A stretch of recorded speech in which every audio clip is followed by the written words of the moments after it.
Hi, and welcome to the latest episode of History You Didn't Know But Should. I'm Ray, And I'm Chris. and today is Martin Luther King Jr. Day, and that's who we're going to be talking about today. Is in honor of Martin Luther King Day is Martin Luther King Jr. His life, his work, and he's a really important figure in America for many, many reasons. But I think in a way, Chris, when I think of Martin Luther King, I think of someone who saw in the United States potential that it wasn't living up to. I think he saw in the founding documents, the Constitution, the Bill of Rights, etc., that America hadn't yet lived up to its promise fully. And he was calling America to, and we use theological terms here, he was calling America to repentance to fulfill the purpose it was founded on. Yeah, I think it kind of goes, use the play on his words with his speech, I have a dream, that he was trying to turn in his dream that he saw for America, along with the American dream that our founding fathers saw in the very beginnings of the founding of this nation. And he saw as his mission was to bring both of those together, to tie them in so that it didn't just impact one group of individuals, but that it impacted a nation. Now, yes, he focused on especially Black Americans because those were the ones who had suffered tremendously from this time period of when his vision of what he saw as America and the founding America's vision, there had been a lack of respect and a lack of opportunity for those individuals. And so, as he had seen that, as he had experienced that, he saw as his goal to try to mesh both of those dreams together so that all people, especially Black Americans, would have that opportunity to enjoy the privileges that had not been afforded to them also. And he kind of comes about doing this in one of the most turbulent times in America, during the 1960s and especially in 1963. Mhm. Yeah, it was a very, very turbulent time in the United States. Um, King is born in 1929 in Atlanta, Georgia. And he's born into a middle class family. They are Baptist, and I believe he was Baptist throughout his life, I believe. I didn't look into that, but I think he was. He was educated at Morehouse College. He attended seminary at Crozer Theological Seminary. He also attended Boston University. So when we talk about Martin Luther King, we're not talking about someone who was just simply an activist. We're talking about someone who was an academic, someone who had the theological background as well. Of course, he was also a pastor throughout his life. So this is a man who's bringing a lot of different perspectives, a lot of different influences to the table. And I think all of these things feed into the ministry, the work he would ultimately have, and the role he would ultimately play in American history, especially with his idea of nonviolent resistance. Which is something he's, of course, very much known for. Wasn't something everybody at the time, when you're talking about 1962, 1963, agreed with, of course. But that was his idea: is we're going to resist, we're going to push back, but we're going to do it non-violently. And we really see him emerge, I think, as a national leader, someone on the national stage, following Rosa Parks and her bus boycott and the NAACP there. And he emerges, of course, as a figure to boycott the unfair treatment of African Americans on the Montgomery buses, but also again going back to that idea of nonviolence. We're not going to storm the buses with guns and stuff. We're going to push back peacefully. And I think that's what made him so relatable is um, in his public persona, he had a way of being able to meet people where they were, and he had a very easygoing conversationalist, if you will. And and some of his language, I think you can attribute that to his pastoral role, where he was able to speak with people. We mentioned the nonviolent means, but also the theological references that you were referring to. Faith was extremely big for him. I remember one of his quotes was basically, faith is taking that first step even when you can't see the full staircase. And so he steps into this and he recognizes his calling, his mission. And yes, there's a pulpit side.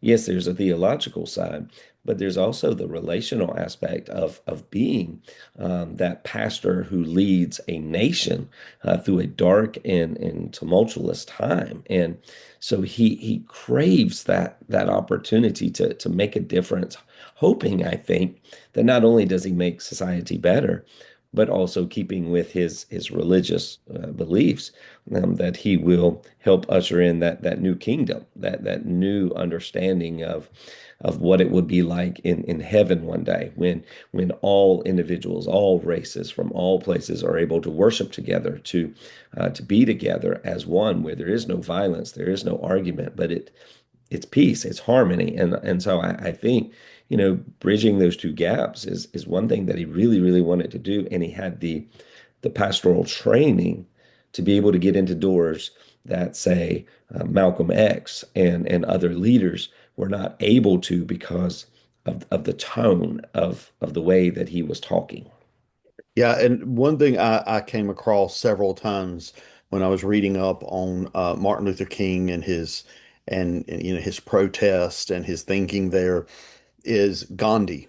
That Gandhi promoted this idea of nonviolent protest. But I was also thinking about Jesus, specifically in the Sermon on the Mount, and throughout Jesus's life as well, we see this idea of nonviolent protest, this idea of if someone slaps you on the right cheek, turn the left cheek to them type of thing. And I think that also played a role in Martin Luther King's vision and idea of how to push for African American civil rights, but also pushing for it in a way that was nonviolent. And he, of course, played a very important role in the founding of the Southern Christian Leadership Conference, or what's often referred to as the SCLC. I'll get it right in a second. And that, of course, was a movement or was an organization centered around this idea of nonviolent civil rights protest across the South. And of course, he really becomes the face of that movement. Blessed are the peacemakers. Yeah. One of the things that he not only preached, but he tried to live on. And I think, we mentioned faith earlier, but his faith also was strong about actions and this nonviolent opposition. And I just think this is fascinating how you have a Christian minister who is going to an Eastern religion individual such as Gandhi, and seeing Gandhi's values and Gandhi's beliefs echoing into what Martin Luther did. So there is this other whole dynamic that religion, even though it's different, even though many people might have different views on religion, religion can still bring people together. Religion, regardless of one's belief in, say, God or a Buddha or, many gods or whatever it might be, you can still use the parallel paths of treat one another with respect, offer kindness, be peaceful, and you can reach different corners of the earth or different corners of the neighborhood, as Martin Luther King Jr. did. Now, you have to be careful because Martin Luther King Jr. was not a saint. No. He had many issues as well. He was a hothead in some aspects, where if he didn't get what not get what he wanted, but if it didn't go in the direction that he wanted it to go, then he could be forceful at times. He could kind of be very bitter and very angry with things. Um, I would have loved to have been a fly in the room with his relationship with President Lyndon Johnson, because Lyndon Johnson was a hothead, and Johnson is from the deep south of Texas, and he's president during this time, and you have Martin Luther King Jr. from Georgia. Those two are completely opposites. And here they are as the ones who are in the center of this event trying to really bring America close together. And so, even with those opposites, even those with those dynamic contrast, they still tried to work together.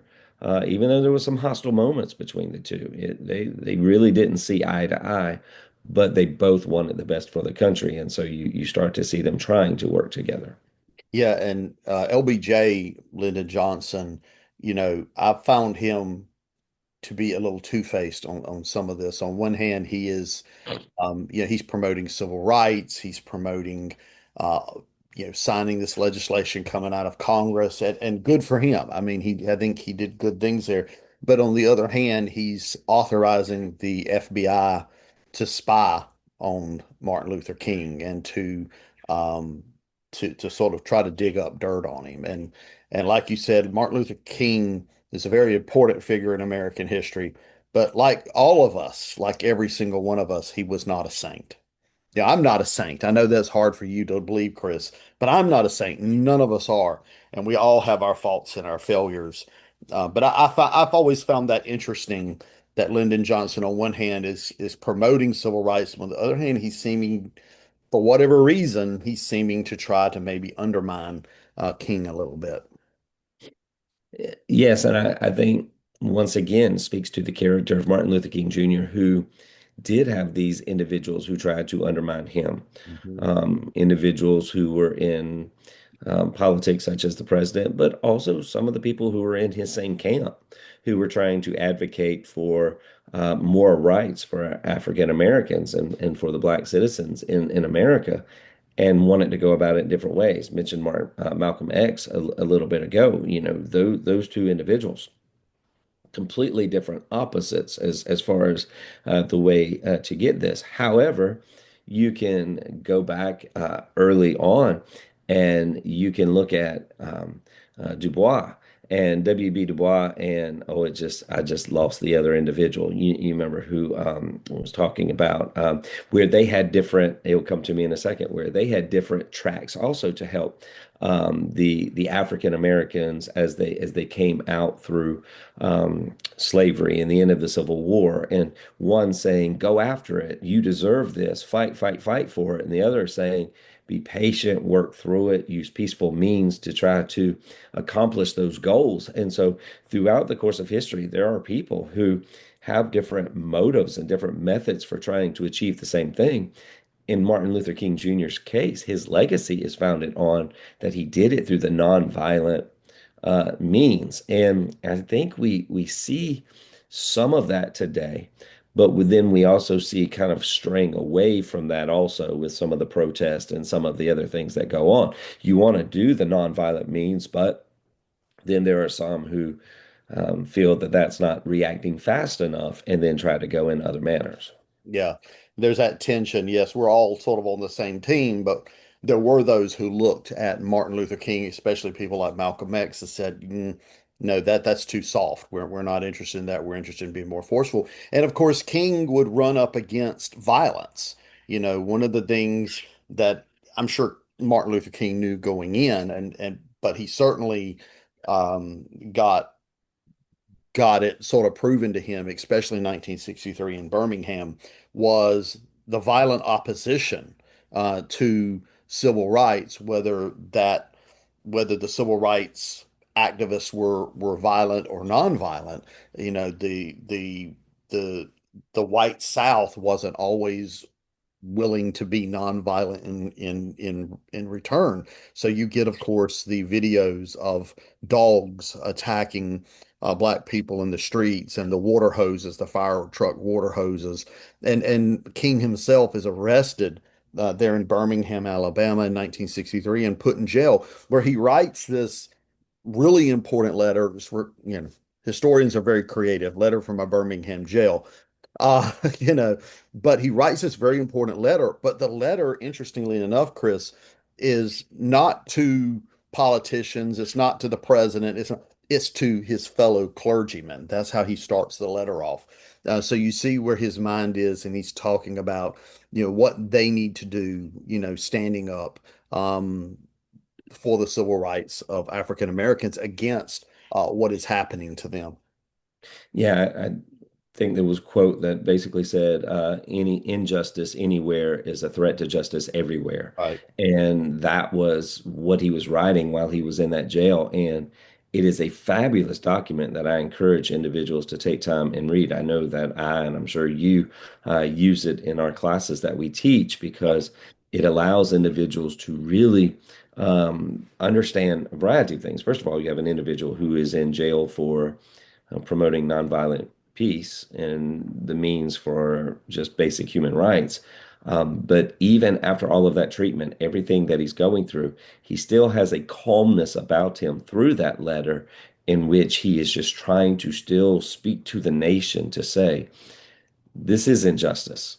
And if it's happening in Birmingham, then it's going to be happening in North Carolina. It's going to be happening in um, all of these other places. And I find it interesting that currently there is this movement that is going on um, with these Buddhist monks, this Yeah. walk for peace Yeah. that is going on, where they are traveling, I think, from Texas, making their way to Washington, D.C., and they are walking for peace. And once again, we go back to Gandhi and we go Gandhi, and then we have Martin Luther King Jr. But now we have in 2026, we have these individuals who are walking. And I find it fascinating that the respect that people are giving these individuals, that as they walk the roads, regardless of the faith, regardless of one's color of skin, people stop and respect the individuals for what they are doing. And it's not necessarily for their religious belief. It's not necessarily for what they're trying to, the way that they're going about it, but it's for what they're trying to do, which is peace. And so I think that when you watch these individuals, and I think they're coming through North Carolina now, and you watch this, it echoes kind of what Martin Luther King was doing in Selma and what he was doing as he gathered everybody together on the Lincoln at the Lincoln Memorial, and he just wanted people to stop and to pay attention to injustice and the acknowledgement of peace. And you mentioned there the Lincoln Memorial there in Washington, D.C., 1963. Probably when people think of Martin Luther King, his most famous speech is the I Have a Dream speech. And I show that in my class when I'm teaching American 2, American history since 1865. I always show that speech in full because I think a lot of students have not seen it in full. They've heard about it, maybe they've read clips, but you get to see the full impact of his speech, what he's saying, but also just the size of the crowds. I mean, it definitely solidified his place in American history, um, and um, and in the civil rights movement. And everybody came through word of mouth. Yeah. There was no internet. There was no large broadcast over the televisions. Everybody showed up. Everybody bust in through word of mouth and through invitations. And that's just the power of voice, where one person said, "Hey, we're having an event." And people then traveled all of those miles to Washington. And I just think that's fascinating. It just shows you how to really truly organize an event when you don't have the technology to organize that event. I don't know if you could get that many people to show up for that kind of event today, even with all the technology, even with all the other aspects. They would be doing what we do. They would Zoom, they would Google Meet, they would do all of these other things. But would they really do the inconvenience of traveling for that type of movement? In the midst of a dog days of summer, it was extremely hot, and it was, I mean, and all that was going on. So it is just testimony to how people saw him, but more importantly, what they believed he was saying. And that is why when he gathered them on those steps and he said, "I have a dream," it's a dream that was spoken by him, and it's a dream that even these monks are trying to continue even in 2026. And hopefully all of us are trying to do that. All people will have the opportunity to truly accept and embrace the American dream of life, liberty, and the pursuit of happiness. Yeah, I was gonna say what was his dream, and you just said it better than I could there. It's a dream that everybody, regardless of their skin color, etc., could live together and have equal opportunity to live and enjoy the American dream. And of course, Martin Luther King in the years that would follow would be involved in the Voting Rights Act of 1965. He would also be involved in the anti-Vietnam movement. Of course, the Vietnam War there by that particular time under the administration of Lyndon Johnson. But then, unfortunately, Chris, we do have to deal with what brought an end to Martin Luther King's ministry and his activism, which was April 4, 1968. He is in Memphis, Tennessee, supporting striking sanitation workers, and he is standing on the balcony of the Lorraine Hotel when he is shot by James Earl Ray. And of course, he dies there on April 4, 1968. Such a tragic end to someone who sought to bring peace and opportunity to all Americans. You know, that event, I think, is a podcast worthy just discussion in itself Yeah, because there's so many unusual things about that, and just the how it all came about. And there's a lot of conspiracy theories that are out there regarding that event, but it truly was a moment that stopped a nation. And regardless of your views, regardless of how you felt about the man, everything stopped for a moment yeah, because I think it just showed the threat, if you will, of what happens when someone doesn't agree. And I hate to say that we still see some of that today. Maybe not a political assassination, if you will, but we see the tenor of hate and anger that is more evident now because of technology. But it just goes to show the story of James, Ray, James, just his feelings, his beliefs, his things of that nature, and how people are trying to do anything they can to silence a movement. But sometimes you can't silence a movement, yeah, even if you try to silence a man, because you look what happened that day in Memphis has sparked a movement that continues today, not only to honor the life of a man who worked hard to establish justice, but a holiday in which individuals take time to remember his achievements. I'm pretty confident that that day in Memphis, that was not the plan. yeah, But look at what's taken place. It is a monument that you cannot, or I guess injustice will not win. That it doesn't win because at the end of the day, justice does win because I forget the exact words of Micah in the Old Testament that you're to walk slowly and with kindness. You are to encourage one another and to mhm, be humble about it. And so, that day and this day, we honor a man who did try his best to be kind and to walk with people and make a difference in the world. yeah. And I hope our listeners, um, I know this episode's probably going to air a little later in the day, but I do hope our listeners will take time today on Martin Luther King Day, or in fact, not just today, but any day, to think about the importance of Martin Luther King and how his teachings and how his actions can influence us today in a positive way. When we turn on the media, when we listen to a lot of politicians today, there's just so much negativity. And I think someone like Martin Luther King can bring a positive lesson to avoid that kind of thing. So, Chris, another great episode of History You Didn't Know But Should. We encourage our listeners to share this podcast with their family and friends and to give us a like, whether Spotify, YouTube, or wherever you're listening to this podcast. Give it a like, give it a share. We'd appreciate it. Until next time, I'm Ray. I'm Chris. We'll talk to you later.